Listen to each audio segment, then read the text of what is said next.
자, 보도록 합시다. 순환성 4회 보험에 대한 이야기입니다. 되게 내한이도는 좀 있는 편인데 그 내용 자체가 법에 대한 기본적인 상식도 되게 중요하고, 그다음에 이 법에 대한 그런 전제 조건, 글감에 대한 구조 이런 것들이 익히기에 좀 적합한 작품이라서 한번 보여드리도록 하겠습니다. 뭐 문제가 예쁘지는 않은데요. 그래서 이런 뉘앙스들, 이 소유권이라든지 뭐 재산권이라든지 이런 것들이 이제 반복적으로 나오고 있기 때문에 한번 읽어보시는 것이 좀 의미가 있겠네요. 자, 손해보험은 보험자와 보험계약자가 우연한 사고로 인해 목적물에 발생할 피보험자의 재산상 손해에 대해 보험자가 보상할 것으로 약정함으로써 효력이 발생하는 보험입니다. 벌써 이제 느낌이 와야 되는데, 특히나 이제 보험 같은 경우는 누가 주체를 가지고 있고 누가 피해자고 누가 돈을 물어줘야 되고 이런 구조들이 반드시 잡혀야 된다는 게 좀 보이시잖아요.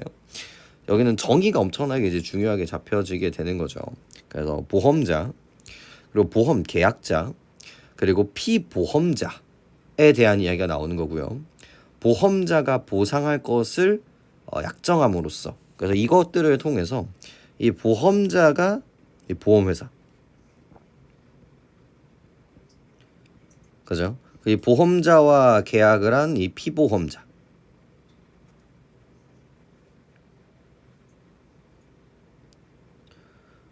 그죠? 조금만 더 천천히 가보죠. 그래서 보험 계약자가 있고요.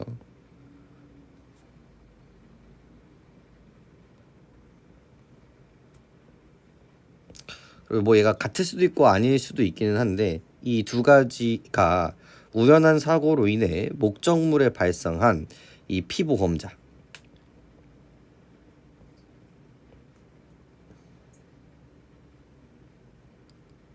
여기 같은 결이겠군요. 이렇게 보는 게 맞겠네. 이렇게 보는 게 맞겠습니다. 와니까요. 그죠? 그리고 이제 피보험자. 그러니까 보험자 이제 반대말이기 때문에 좀 생소하긴 하지만 결국은 이 보험자와 계약을 하는 이제 우리들 같은 경우라고 볼 수가 있겠죠. 손님이겠죠. 피보험자의 재산상의 손해에 대해서 이 보험자가 보상을 할 것으로 약정함으로써 효력이 발생하는 보험입니다. 손해보험은 보험사고로 인한 손해를 보상하기 위한 것이지 이익을 얻는 수단은 아닙니다. 따라서 피보험자가 보상을 받을 때 얻는 실제 손해 이상을 받을 수 없다라는 이득금지의 원칙이라는 개념을 던져주게 됩니다. 즉 실제로 내가 이것에 대해서 1억에 대한 이제 보상 피해를 받는데 이거를 넘어갈 수는 없다라는 거죠. 왜? 애초에 보험이라는 것 자체가 이거를 보장하기 위함이지 돈을 벌기 위한 수단은 아니었기 때문인 겁니다. 그런데 보험자가 보험 금액을 지급했음에도 불구하고 피보험자가 별개의 권리를 가지게 되는 경우에는 피보험자가 이득을 취할 수도 있습니다. 그래서 무슨 얘기인지는 모르겠지만 이 피보험자가 이 1억보다 다른 루트를 통해서 플러스 알파를 얻는다라는 건 이득금지의 원칙에 위배가 된다라는 거죠. 그래서 이것을 방지하기 위해서 상법에서는 일정 요건이 갖추어지면 보험자가 피보험자를 대신하여 권리를 취득할 수 있도록 하는데 이를 보험자 대위라고 이야기를 합니다. 이 작품 같은 경우는 여러분들이 이 보험자 대위라는 이미지를 가지고 가는 게 무척이나 중요할 것 같고요. 이 대위라는 단어 역시도 좀 생소한 단어니까 좀 챙겨가시죠. 다른 사람의 법률적 지위를 대신하여 그가 가진 권리를 얻거나 행사하는 일. 즉 여기서는 이제 피해자, 가해자가 되겠죠. 가해자. 이 A라는 사람 때문에 이제 피보호자가 다쳤단 말이에요. 그 손해가 1억인데 이 보험회사가 1억을 줄 수도 있고요. 이 가해자가 이 피보험자에게 그 손해배상금으로 이제 1억을 줄 수도 있단 말이에요. 실제로 이 피보험자 같은 경우는 보험자에서 돈을 받을 수 있는 권리가 생기고 이 A라는 가해자한테 돈을 받을 수 있는 권리도 생깁니다. 근데 이렇게 해버리면은 피보험자가 2억을 받게 되는 거잖아요. 1억만큼만 받아야 되는데 2억을 받는 구조가 된다라는 거죠. 이런 경우에 이 넘어가는 이 1억을 원래는 구조가 나죠. 원래는 피보험자가 받아야 하지만 이때는 뭐다? 보험자가 받아야 한다. 이런 식의 얘기를 하는 거죠. 즉 피보험자의 권리를 보험자의 권리로 이동시킨다라고 이야기를 해서 대위라고 이야기를 하고요. 정말 중요한 어휘죠. 대위. 그리고 보험자가 그래서 보험자가 피보험자를 대신하여 권리를 취득할 수 있도록 이라는 이미지가 엄청나게 중요하게 됩니다. 보험자 대위는 법적으로 당사자 간의 의사가 합치되어 성립하는 양도행위가 아니며 이것도 문제 나오겠다라고 어필하고 있는 거거든요. 제발. 모든 것들은 전제 조건이 중요합니다. 왜 이래? 네, 모든 것들은 전제 조건이 중요해요. 오호. 그런 적이 없어요. 네, 전제 조건이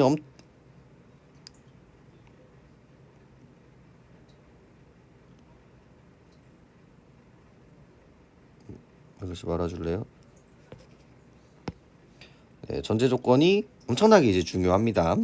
그래서 원래대로라면 원래 대부분의 계약들 같은 경우는 이 의사가 합치되어 성립을 하는데 얘 같은 경우는 당사자 간의 의사가 합치되어야 성립하는 양도행위가 아니다.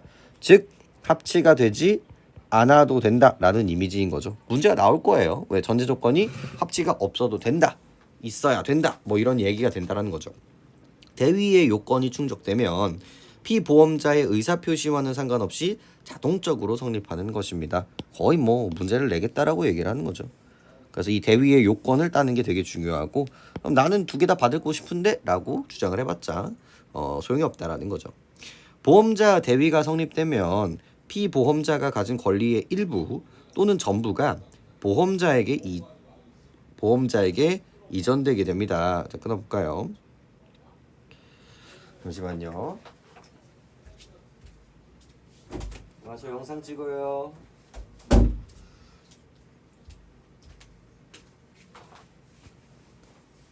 보험자에게 이전되게 됩니다. 여기서도 이제 뭐가 되게 중요했을까요? 바로 이 부분이 조금 거슬려야 되는데 일부 또는 전부라는 겁니다. 이런 것들도 이제 어필을 하고 있는 거거든요. 그래서 all 그 다음에 이제 파트 약간 이런 느낌으로 좀 저는 읽을 것 같네요. 보험자 대위가 성립하는 가운데 요건에 대해서는 상법 681, 682조에 대해서 규정되어 있는데 잔존물 대위와 청구권 대위로 나눌 수가 있습니다. 그래서 이 두 가지에 대해서 이야기를 나누면서 차이들을 보실 필요가 있겠죠. 뭐 이미 단어를 통해서 어느 정도 나올 수가 있는데 이게 이제 잔존물, 즉 남은 물건에 대한 권리 이전, 그리고 청구권, 즉 이것을 청구할 수 있는 권리가 이동되는 이라는 이미지로서 이제 읽으시면 조금 더 구체적일 것 같네요. 잔존물 대위에 대해서 상법 681조에서는 보험의 목적의 전부가 멸실한 경우에는 보험 금액의 전부를 지급한 보험자는 그 목적에 대한 피보험자의 권리를 취득한다 라고 규정을 하고 있습니다. 당연히 우리가 완벽하게 이해를 할 수가 없겠죠. 하지만 그래서 이거를 풀어주려고 노력을 하고 있습니다. 목적의 전부가 멸실되었다라는 이야기들은 계약 당시 목적물이 지닌 형태나 기능이 없어져 회복이 불가능한 경우를 말합니다. 자, 저는 이걸 어떻게 읽고 있을까요? 바로 첫 번째 전제 조건으로 읽고 있는 겁니다. 결국은 우리가 따는 건 뭐예요? 결국은 이 보험자 대위가 성립하는 대위의 요건이 충족되는지 안 되는지가 중요한 거거든요. 그래서 그 조건을 첫 번째 따고 있죠. 첫 번째 목적의 전부가 멸실되라는 건 회복이 불가능하다. 이게 첫 번째 전제 조건이 되는 거예요. 그래서 회복이 불가능한 그 물건이 회복이 안 되는 상황이 되는 거고요. 그럼 이제 사례에서 회복이 가능한 경우가 등장을 한다면 성립이 된다 안 된다? 안 된다. 이런 거 생각하시는 게 중요할 거고요. 보험 금액을 전부 지급했다라는 것은 계약 금액의 전부를 지급했다라는 것입니다. 그래서 두 번째 전제 조건, 돈은 다 줘야 한다. 그래서 이게 두 번째가 되는 거죠. 예를 들어 보험가액 2천만 원짜리 자동차가 화재로 전소되어 보험자가 2천만 원의 보험 금액을 지급했다면, 그래서 이게 첫 번째인 거거든요. 화재로 전소됐다라는 게 이제 회복이 안 된다라는 거겠고 2천만 원을 모두 다 지급했다라고 볼 수가 있겠죠. 성립됐습니다. 잔존물 전체에 대한 권리는 보험자에게 이전되게 되죠. 계약 시 보험가액의 일부만 보험에 붙인 경우라면 보험자는 보험간액에 대한 보험에 붙인 금액의 비율, 즉 부보 비율만큼 권리를 얻게 됩니다. 그래서 이 부보 권리라는 개념이 또 등장을 하고 있고요. 그리고 위쪽에서 얘기를 했었던 이 올과 파트에 대한 이야기가 같이 나오고 있다라는 거죠. 이 전제 조건에서 이 올과 파트로 나눠지게 되는 거고, 이때는 전부를 갖게 되지만 이때는 뭐에 맞춰서 이 부보 비율에 맞춰서 그 권리를 갖게 되는구나 라고 생각하시면 되겠습니다.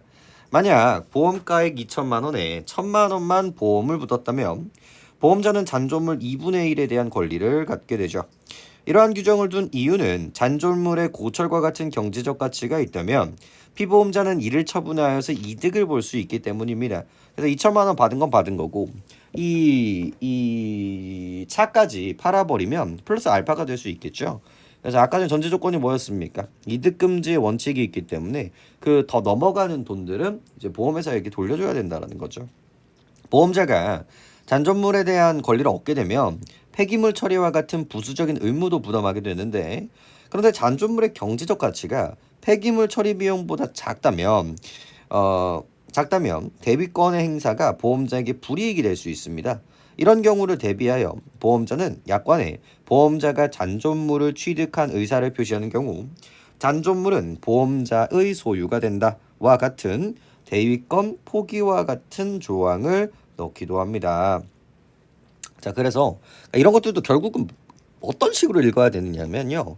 원래는 누구 거예요? 원래는 이런 전제 조건을 갖게 된다면 누가 이제 권리를 갖게 된다? 이 보험자가 권리를 갖게 된단 말이에요.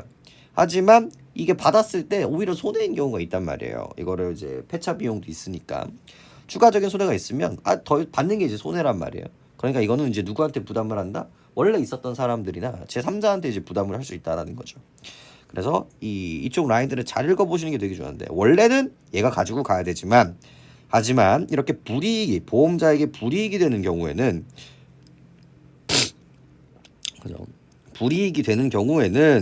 자, 보험자가 잔존물을 취득한 의사를 표시하는 경우 잔존물은 보험자가 소유가 된다라는 전제 조건, 즉 의사를 표시하는 경우, 즉 누구한테 되게 유리한 법이라는 걸 알 수 있어요? 이 보험자를 지켜주기 위해서, 즉 얘가 취득한 의사를 표시하지 않는다면 이제 보험자의 소유가 되지 않는다라는 이야기도 볼 수가 있겠죠.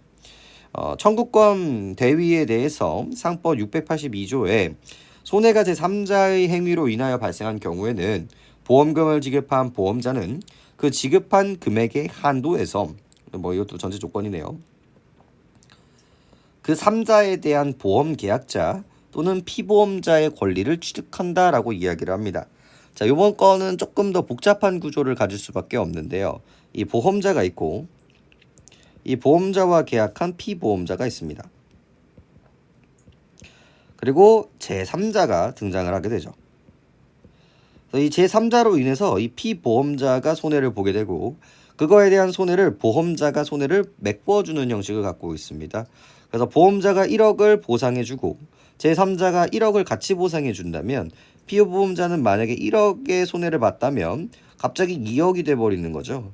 그랬을 때 추가적으로 얻는 이 1억을 누구에게? 보험자에게 줘야 된다는 겁니다. 그래서 이 제3자 원래대로라면 이 피보험자는 이 제3자에 대한 권리를 갖고 있는데, 이거를 이렇게 넘어가는 경우에는 보험자 대위를 통해서 보험자에게 이 권리를 넘겨준다라는 게 이 대위 청구권 대위의 기본적인 틀이 되겠습니다. 그래서 이런 구조를 이제 천천히 한번 만들어 보자고요. 제3자로 인해 보험 사고가 발생한 경우, 이게 전제 조건이죠. 3자라는 게 존재를 해야만 발생하는 조건인 거죠. 피보험자는 제3자에게 손해배상 청구권을 행사할 수 있을 뿐만이 아니라 보험 계약을 근거로 보험 금액을 청구할 수도 있습니다. 즉 권리가 두 개가 생기는 거죠. 보험을 계약을 했으니까 청구를 할 수 있는 권리, 그리고 제3자에게 피해 보상을 할 수 있는 권리, 즉 이렇게 두 가지가 생기게 됩니다. 이렇게 제3자에 대한 손해배상 청구와 보험금액 청구 것은 별개의 것이므로 두 가지 청구를 모두 행사할 경우 피보험자는 이득을 취할 수가 있습니다. 이를 방지하기 위해 보험자가 피보험자에게 지급한 금액의 한도에서 제3자의 권리를 가지도록 한 것이 청구권 대위가 되겠습니다. 청구권 대위는 보험사가 지급한 금액의 한도 내에서 지금 반복되고 있죠. 그러니까 뭐를 넘어서면 안 돼요? 지급한 금액의 한도를 넘어서면 안 돼요. 그러니까 더 받아내는 건 말이 안 된다라는 거죠. 목적물의 전부가 멸살되는 경우뿐만이 아니라 부분적으로 손해를 입는 경우에도 적용이 됩니다. 자, 이것도 거의 문제를 내겠다라고 어필하고 있는 부분들인데 결국은 여기서 앞에서 주장을 했었던 이 잔존물과 이 청구권에 대한 차이에 대해서 이야기를 하고 있죠. 이 잔존물이 되기 위해서는 뭐예요? 회복이 불가능해요. 즉 완전 전소가 돼야 되는 거고요. 청구권 같은 경우는 뭐예요? 회복이 안 되는 경우도 마찬가지지만 일부만 남아 있어도 충분히 괜찮다라는 거죠. 그죠? 그래서 부분적으로 손해라는 게 누구만의 이제 특징이 되게 되겠습니까? 청구권만의 특징이 된다라는 거죠. 잔존물 같은 경우는 부분적으로 손해 입는 것은 성립하지 않아요. 청구권의 대위의 요건이 되는 3자의 범위는 일반적으로 보험자, 보험계약자, 피보험자를 제외한 사람이 될 수 있지만 피보험자와 생계를 같이 하는 가족도 고의로 사고를 낸 경우가 아니라면 이것도 전제 조건이죠. 고의로 사고를 낸 경우가 아니라면 제3자의 범위에서는 제외가 됩니다. 그래서 보험자, 피보험자를 제외한 보험계약자, 그러니까 이제 보험회사, 그리고 그것을 한 보험계약인, 그리고 피보험자 이렇게 3명이 제외할 수 있는데 얘는 뭐가 안 된다? 가족은 안 된다. 하지만 예외는 있다. 뭐다? 일부러라면, 고의라면 안 된다. 이런 식의 전제 조건으로 이제 잡아줄 것 같네요. 보험자가 청구권 대위를 통해 제3자에 대한 손해배상 청구권을 얻었으나 그렇죠. 이 권리를 얻게 되었죠. 이 권리를, 이 두 번째 권리를 이 보험자가 얻게 되는 거예요. 제3자가 완전히 배상할 능력이 없는 경우가 발생할 수 있죠. 예를 들어 보험가액 1억 원의 건물에 5천만 원만 보험에 붙었는데 제3자의 과실로 건물이 전소되었다고 합시다. 보험자는 5천만 원을 피보험자에게 지급하고 그러니까 여기에서 이제 5천만 원이 가게 되겠죠. 이렇게 보험을 들었기 때문에 이거 자꾸 왜 그럴까?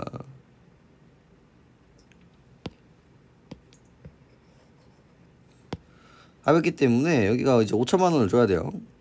5천만 원을 주게 되고요. 그리고 제3자에 대한 손해배상 청구권을 얻게 됩니다. 만약 아까 전부 다 전소되었고요. 그리고 이제 아까 전에 뭐였죠? 다 전부 다 줬단 말이에요. 1번, 2번 기억하시나요? 여기는 이제 두 번째기가 때문에 조금 다르기는 하지만 이제 존재가 이제 멸살된 경우가 캐치가 되겠고 그 다음에 여기 있는 이 돈을 전부 다 이제 줬다라는 전제 조건 역시도 같이 가고 있다라는 걸 확인할 수 있어요. 그래서 그래서 여기 있는 만약 제3자의 배상 능력이 6천만 원밖에 되지 않는다면 그러니까 지금 얘가 1억짜리를 손해 본 거거든요. 근데 우리의 계약은 이제 5천만 원짜리였잖아요. 그리고 얘는 6천만 원밖에 손해를 보상할 수가 없다라고 이야기를 하는 거죠. 자, 그렇게 됐을 때 4천만 원의 손해는 메워지지 않습니다. 근데 여기서의 이 4천만 원은 이 전체에 대한 이야기라고 생각하시면 되거든요. 그래서 이 피보험자 같은 경우는 1억이거든요. 그래서 이 1억을 보상을 받아야 되는데 일단 보험자한테 5천을 받았어요. 그죠? 그럼 이 사람이 남은 손해는 이제 5천이 되는 겁니다. 그죠? 그리고 이제 이거는 이제 또 누구한테 받을 수 있어요? 사실 피보험자한테 또 받을 수 있는 권리를 갖고 있단 말이에요. 그죠? 그랬을 때 6천만 원을 또 받게 됩니다. 플러스. 그렇게 됐을 때 얘는 1억 1천만 원을 받게 되죠. 근데 여기서의 1천만 원은 추가 이득이기 때문에 누구한테 권리가 얻을 수 있는 거예요? 이 1억은 애초에 피보험자가 정당하게 받을 수 있는 권리인 거고 이 1,000원은 더 나왔기 때문에 얘가 이제 보험자 거죠. 근데 이제 보험자 입장에서는 자기가 5천만 원을 보상을 해줬는데 받을 수 있는 건 1,000만 원밖에 없다라는 겁니다. 그래서 이 마이너스 4천만큼의 손해가 발생한다 라는 식의 이미지로 이제 리딩을 하실 필요가 있습니다. 좀 어려운 내용입니다. 이 경우 보험자가 제3자에게 청구할 수 있는 금액 및 피보험자와의 분배에 대해서는 3가지 약설이 대립합니다. 그래서 이 4천만 원의 손해는 어쩔 수 없이 발생이 되게 되는 거거든요. 그래서 이거를 피보험자와 보험자가 어떻게 분배를 할 것인가에 대해서 3가지로 이제 얘기를 하고 있다라는 거죠. 첫 번째, 절대설은 보험자가 상법의 조항을 문자 그대로 해석한 것으로 보험자는 지급 그대로 한도 내에서 우선적으로 배정을 받고 나머지가 있을 때만 피보험자가 주어야 한다라고 이야기를 합니다. 자, 볼게요. 첫 번째가 뭐예요? 지급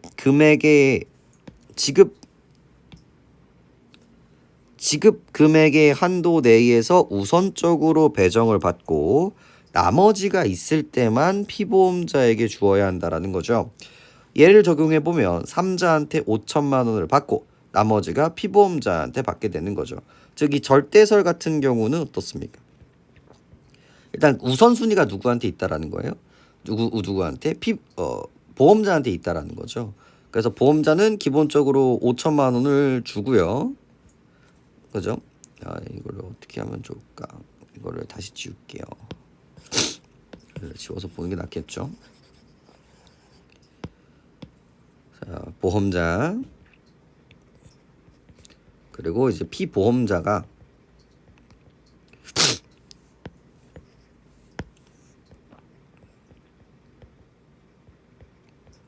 여기 있는 제3자에게 6천만 원밖에 없는 이 제3자한테 어떻게 뜯어먹을까에 대한 이야기라는 거죠. 그래서 이 보험자가 5천만 원을 다 준다면 그 권리는 이 제3자의 권리는 이 보험자에게 있습니다. 그래서 이 5천만 원을 이쪽으로 뜯어낼 수가 있어요. 그래서 여기가 플러스 5천. 그리고 나머지 1,000이 어디로 가게 됩니까? 이렇게 되는 거죠. 그래서 이 피보험자 같은 경우는 절대설 같은 경우는 보험자는 5천, 그죠?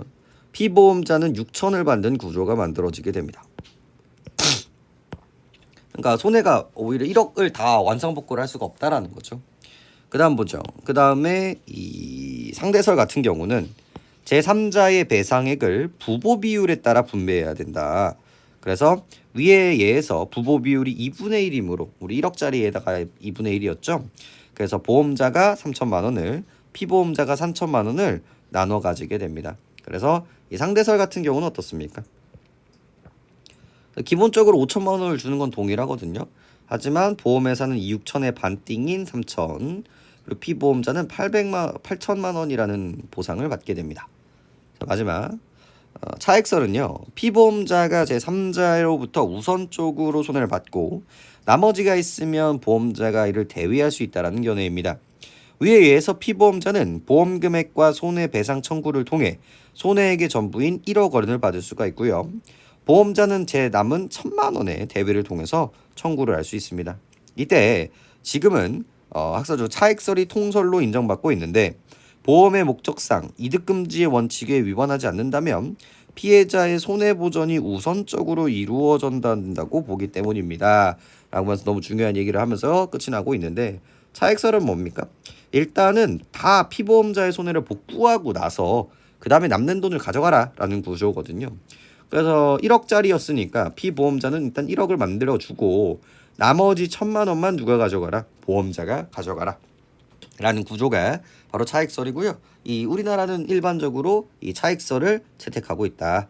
그 이유가 뭐가 먼저이기 때문에 이 피해를 받은 사람의 회복이 먼저라고 생각하기 때문에 라고 이렇게 정리를 해주시면 되겠네요. 자, 문제로 들어가 봅시다. 자, 1번 보험자 대위는 보험으로 이득을 보기 위해 맞게 생긴 규정입니다. 네, 플러스 알파가 되면 안 되겠죠. 잔존물 대위로 권리를 이전받을 경우에는 보험자에게 불리하게 적용될 수 있습니다. 그래서 이제 폐기 처리했을 때 나오는 비용 때문에 그래서 이거를 포기할 수 있는 권리까지도 부여하게 되죠. 청구권 대위는 잔존물 대위와는 다르게 자 벌써 이런 문제가 등장했네요. 목적물에 부분적으로 손해하는 경우에도 발생하게 됩니다. 그죠? 그래서 청구권 대위는 아까 전에 나왔던 그 포인트 중에 하나입니다. 청구권 대위는 이 잔존물 대위와는 다르게 항상 회복 불가뿐만이 아니라 일부만 조져줘도 가능하다라는 구조가 만들어졌었죠. 그래서 얘도 너무나 괜찮아지고요.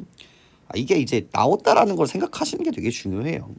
보험사고를 일으킨 제3자가 배상 능력이 없다면 피보험자가 잊은 손해는 완전히 메워지지 않을 수도 있다라는 걸 아까 예시를 통해서 계속 확인하고 있었고요. 제3자의 과실로 보험사고가 일어난 경우에는 피보험자가 청구권 행사로 받을 수 있는 금액은 보험자와 계약한 금액을 넘을 수가 없다라고 이야기를 하고 있는데, 자, 이게 좋은 문제일 수도 있는 구조가 뭐냐면, 좋은 문제죠. 왜냐하면 여기 두 가지 청구권을 가지고 있다라고 생각을 하시면 됩니다. 그러니까 되게 그럴싸해 보이죠. 실제로 보험을 5천만 원밖에 못 했는데 5천만 원 넘게 받는다라는 것 자체가 되게 말이 안 되거든요. 하지만 여기서 이 청구권의 행사는요, 두 가지 청구권을 같이 포괄하고 있는 말입니다. 이 피보험자가 보험자한테 받을 수 있는 이 청구권과 제3자한테서 받을 수 있는 청구권 두 가지를 의미하기 때문에 훨씬 더 많은 돈들을 받을 수가 있다라는 거죠. 그래서 답은 5번이 되겠습니다. 그래서 이 청구권을 두 개로 나누는 것도 중요했겠고, 이 청구권이라는 공통점까지도 갖는 게 중요하게 되겠습니다. 자, 기억의 취지를 추론한 것으로 가장 적절한 것은 좀 난이도가 있었다고 보는데, 그냥 왜 이렇게 되는지 보시면 되겠죠. 이 삼자의 권리를 뭡니까? 일반적으로는 이런데 누구는 제외한다? 가족을 제외한다라는 거에 포커싱을 두시고요. 사실 여기서는 여기에 조금 포커싱을 두시면 안 됩니다. 그러니까 이게 중요한 게 아니라 이쪽에 조금 더 포커싱이 가 있는 거거든요. 가족을 빼는 이유는 뭘까요? 가족을 제3자로 잡아버리면 이 보험사가, 만약에 얘가 가족이야. 얘가 이제 가족이야. 그러면 보험사가 피보험자한테 돈을 준단 말이에요. 그럼 그거에 대한 청구를 이 제3자의 가족한테서 이제 청구를 하게 된단 말이에요. 그럼 여기 5천만 원 넘어갔는데 여기서 5천만 원 하면 이 피보험자 입장에서는 돈을 받은 게 없단 말이죠. 그래서 이런 것들을 막기 위해서, 그러니까 얘의 이득을 아무튼 보상을 해줘야 되는데 이래버리면 피보험자는 아무것도 받을 수가 없단 말이에요. 그래서 그거와 가장 가까운 거를 이제 찾으시면 되는데, 이제 5번으로 가시게 됩니다. 그래서 보험자가 대위를 통해서 피보험자가 가족에게 손해배상을 청구할 수 있게 되므로 피보험자가 손해를 보상받지 못할 수가 있다. 그러니까 아무튼 뭐가 우선순위다. 피보험자가 손해를 보상받는 게 이게 우선이기 때문에 이런 식의 조건이 붙는다라고 생각하시면 됩니다. 그래서 내가 보험비를 받았는데 우리 엄마한테 5천만 원을 뜯어가. 그러면 이제 나는 받은 게 없죠. 그래서 이런 것들을 방지하기 위해서다. 물론 이 법이 보험사를 조금 더 유리하게 하기 위한 방법이긴 하지만, 그렇다고 해서 이 피보험자를 권리를 침해하면서까지 이루어지지는 않는다라는 이미지가 되게 중요하다라는 거죠. 바로 그리고 지금 했었던 이 말이 이 법을 논하는 데 있어서 가장 중요한 포인트라고 보시면 되겠습니다. 자, 그다음, 자, 얘도 깔끔한 문제는 아니지만 그래도 결국은 뭐에 포커싱을 두시면 되냐면, 애초에 포기를 왜 시켜주는 거예요. 마이너스 손해가 될 수 있는 경우에는 이 권리를 뭐하게 할 수 있게 한다? 권리를 포기할 수 있게 해준다가 이제 포커싱 포인트가 된다라는 거죠. 그래서 이거 아직 가장 가까운 걸 보시면 되는데, 잔존물 취득할 의사를 보면 잔존물은 처분할 수 있는 권리보다 청구권을 보유하는 것이 유리하므로, 청구권은 여기서 나오면 안 되죠. 지금은 이제 청구권은 뒤쪽 얘기니까요. 아예 다른 얘기고, 취득할 의사 표시를 주목해 보세요. 취득할 의사 표시를 보면 보험자 대위는 피보험자와 합치되어 성립하는 거로. 왜 여기가 이제 중요한지 아시겠죠? 아까 제가 말씀드린 것처럼 다시 한번 보여드립니다. 대위의 요건이 충족되면 의사 표시와 상관없이 자동적으로 성립되는 것이다 라고 잡혀 있죠. 그래서 여기가 바로 나와야 합니다. 지워지셔야 되고요. 취득할 의사를 표시에 주목해 보세요. 보험사가 취득한 의사를 포기하지 않는다면 대위가 자동적으로 성립되지 않기 때문에 대위권 포기로 연결될 수 있다. 그래서 이 본질을 조금 알고 계신다면 3번밖에 답이 되지 않는다라는 걸 확인할 수 있습니다. 그 다음에 뭐 보험사가 소유권을 가지게 되면 대위권은 굳이 행사할 수 필요가 없는 것이므로 말이 안 되고요. 보험사의 소유가 된다에 주목하세요. 이 학과는 보험자가 우선적으로 소유권을 취득할 수 있는 권리는 인정하는 것입니다. 이것도 맞는 말이긴 하지만 결국은 요거와 연결되는 부분들인 거거든요. 그러니까 포기에 대한 이야기를 해야 되는데 이거는 행사를 할 필요가 없다. 권리를 인정한다. 완전히 잘못된 결들이기 때문에 3번밖에 답이 되질 않습니다. 자, 28번 A와 B에 대한 이야기네요. A는 잔존물 전체에 대한 권리, B는 제3자에 대한 권리네요. A 같은 경우는 이제 잔존물, 자, B 같은 경우는 제3자입니다. 자, 이것도 들어가기에 앞서서 사실 어느 정도 이제 기준을 잡고 들어가시는 게 되게 중요한데, 이 잔존물에 대한 고민은 뭐였어요? 그 잔존물에 대한 이득, 여기서 나올 수 있는 이득을 누구한테 이제 초과되면 안 된다. 이 피보험자한테 초과되면 안 되기 때문에 여기서 나오는 뭐 자동차를 팔면서 얻을 수 있는 이득 같은 걸 보험회사에게 준다라는 이미지가 되는 거겠고요. 제3자 같은 경우는 어떻습니까? 얘 같은 경우도 보험회사한테도 받고 제3자한테서도 받아버리면 추가 이득이 있을 수 있기 때문에 그 3자한테 받을 수 있는 권리를 보험회사한테 준다라는 이야기라고 볼 수가 있겠죠. 자, 이거랑 똑같은 거 찾아주면 되겠죠. 자동차를 운행할 수 있는 권리 말이 안 되고요. 팔 수 있는 권리 이쪽이 가깝겠고, 보험 사고를 일으킨 사람에 대한 손해배상 청구권, 나쁘지 않네요. 그죠? 그리고 화재로 전소된 자동차를 처분할 수 있는 권리 너무 괜찮네요. 처분할 수 있다 없다.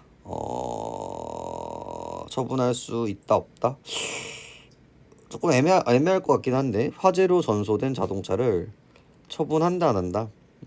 애매해 세모. 보험 사고를 일으킨 사람에 대한 손해배상 청구권.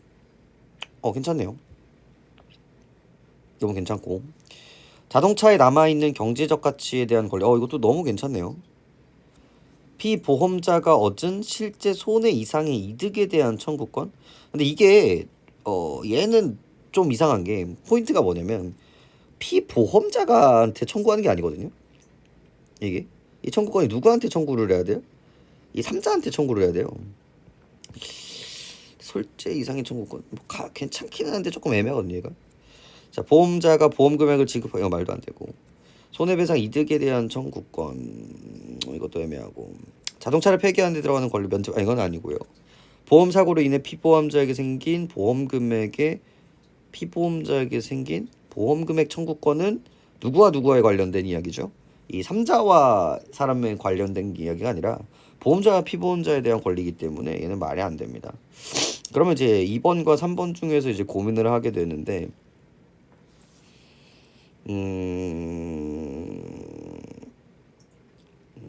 2번이 조금 더 괜찮네요. 화재로 전소된 두 개 다 괜찮아요. 사실 똑같은 말이라고 볼 수가 있겠고 보험 사고를 일으킨 사람에 대한 손해배상 청구권이 너무나 괜찮네요. 이게 조금 더 괜찮고 네, 이거는 말 자체가 이 피보험자 그러니까 두 가지를 이제 고르라고 했을 때 사실 두 가지 다 읽기에 따라서 다 괜찮을 수 있다고 생각하는데 차이를 이제 우리가 봐야 되는 거잖아요. 그랬을 때 여기는 보험 사고를 일으킨 사람의 포인트인 거고요. 얘는 피보험자가 얻은 손해 이상 이득. 그래서 포인트는 조금 더 구체화라고 보면 좋을 것 같은데 얘는 이제 3자고 얘는 3자고 얘는 이제 피보험자 쪽이 가깝기 때문에 이제 2번 쪽으로 가시는 게 맞겠네요. 이게 해석의 나름에서는 얘도 괜찮을 것 같긴 한데 그래도 2번이 표면적으로 좀 더 괜찮을 것 같네요. 이런 문제 조심해야겠죠. 그래서 결국은 두 개 중에 하나겠네요. 갑은 보험가액 2천만 원 자동차에 대해서 갑이 있고 A 보험회사와 2천만 원짜리 자동차 계약을 합니다. 의뢰 과실로 사고가 해서 1,000만 원의 손해를 받게 됩니다. 근데 가치 변동이 없기 때문에 뭐가 되지 않았어요? 완전히 소멸되지 않았죠. 그러니까 뭐가 발동할 수가 없는 거예요. 여기 있는 그 잔존물은 안 된다.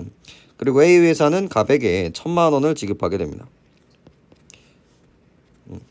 하지만 머릿속에서는 요게 정말 중요하겠네요. 가치 변동이 없네. 완전히 파손되지 않았다. 이게 좀 포인트가 되겠고요. 병은 보험가액 5억 원인 창고에 대해서 5억 A 회사와 2억을 합니다. 2억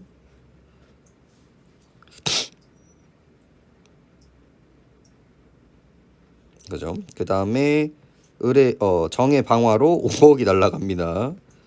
그리고 얘는 2억을 지급을 하고요. 완전히 돈을 다 줬다라는 게 포인트가 되겠고 얘가 1억밖에 가지고 있지 않네요. 자, 들어가 봅시다. 자, 1번 가에서는 보험자 대위가 인정되므로 자동차에 대한 권리는 A 보험회사가 가지게 되겠군. 애초에 보험자 대위가 인정이 되나요? 자동차의 권리는 이거 말이 안 돼요. 왜? 애초에 권리는 누가 갖고 있습니까? 갑이 갖고 있기 때문에 말이 안 되고요. 가 수리전 자동차의 가치가 3만 원 이하라면 대위권이 안 만들어지죠. 왜? 변동이 없었기 때문에. 완전 존소가 아니기 때문에. 그러니까 이게 이런 것들을 풀어내는 힘이 뭐냐면요. 여기서 나오는 거거든요. 전부 다. 이걸 하기 위해서는 첫 번째 뭐예요? 보험 전부에 멸실할 경우에 전부를 지급한 보험자는 보험자의 권리를 취득한다라는 전제 조건인데 이미 여기에서 그 전제 조건이 부서지는 거예요. 그래서 1번, 2번이 되게 이상하다. 이것 때문에 1번, 2번이 바로바로 부서져야 되는 거고요. 가에서는 나와 달리 보험 금액을 전부 지급한 것이 아니므로 A는 자동차 일부에 대해서 권리를 갖겠군. 얘도 틀렸습니다. 왜? 이거 권리 누구한테 갖고 있겠어? 갑이 가지고 있겠지. 나에서는 가와 달리 보험 금액 이상의 손해가 발생한 것으로 봤죠. A 보험회사는 2억 원의 손해에 대해서 부보 비율에 따라 3자와 분담을 하겠군. 이것도 애매하죠. 우리나라 현재에서는 부보 비율도 될 수가 있겠지만 이거는 뭐야? 우리는 일단 누굴 먼저 갚게 해준다고요. 이거 1억 여기도 갚아야 되고 이거 여기도 갚아야 돼. 다. 그래서 얘도 안 되고. 나에서는 가와 달리 목적물이 멸실하였고 맞고 보험 금액이 전부 지급하였으므로 맞고 A 회사는 3자에 대한 청구권과 더불어 잔존물에 대한 권리도 일부 가질 수가 있겠군. 네, 맞습니다. 그래서 아까 전에 얘기했었던 요쪽 라인들 그리고 다시 리딩하면 될까요? 요쪽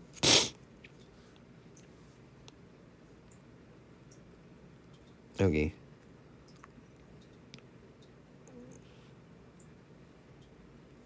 그죠? 3자에 대한 권리를 가지도록 하는 것이 이제 네 청구권 대위가 되겠습니다. 그리고 부분적으로 손해를 입는 경우에도 적용을 하게 되는 거겠죠. 그죠? 괜찮다. 30번. 그럼 이제 안 쓴 게 뭐가 있겠습니까? 바로 이쪽에 대한 이야기가 나오겠죠. 요거. 그래서 저걸 해석을 바탕으로 좀 보시면 되는데 가에서는 모두 받아냈다면 세 가지 약설의 적용을 받지가 않습니다. 그래서 을한테 돈을 받았네. 만약에 이 사람이 뭐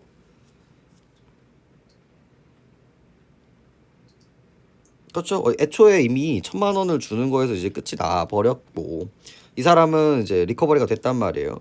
그럼 얘가 얘한테 보상을 할 수도 있기는 하겠지만 결국 얘도 이렇게 뜯어가야 된다라는 게 이제 포인트가 되겠고요. 뭐 모두가 행복하게 되겠죠.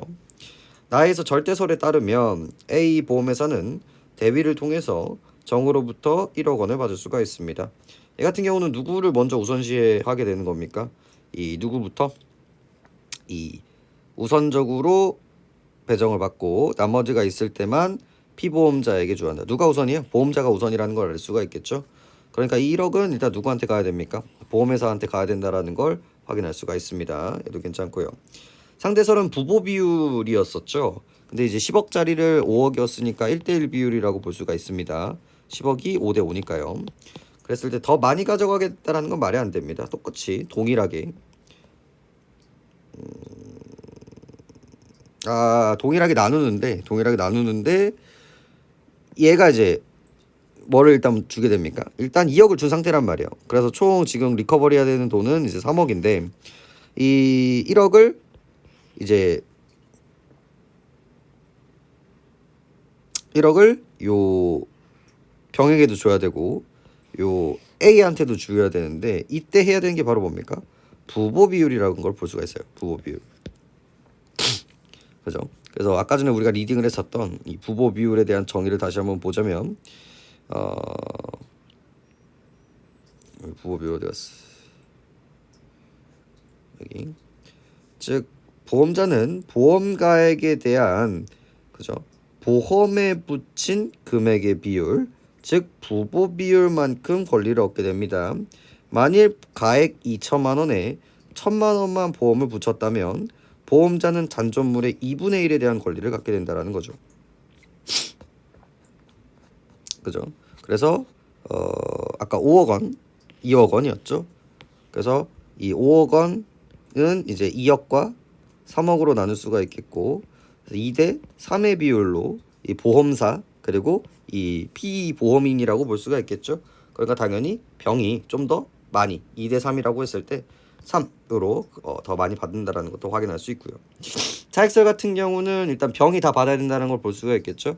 그래서 1억, 2억 전부 다 받아봤자 3억이고 병은 2억 손해란 말이에요. 그리고 이제 보험회사는 정한테 받을 수 있는 금액이 없죠.